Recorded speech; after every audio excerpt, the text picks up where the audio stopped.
فيما مضى كان الدب البني يسيطر وحده على براري يوليستون الشاسعة، ولم يكن آنذاك أي من المخلوقات الأخرى يوازي الدب القوي حجماً وقوة.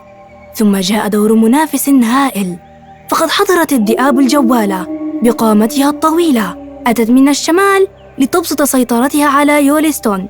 وفي بقعة ما من هذا المكان ستدور معركة ملحمية، إنه صراع الإرادات الذي سيتردد صداه في أرجاء يوليستون.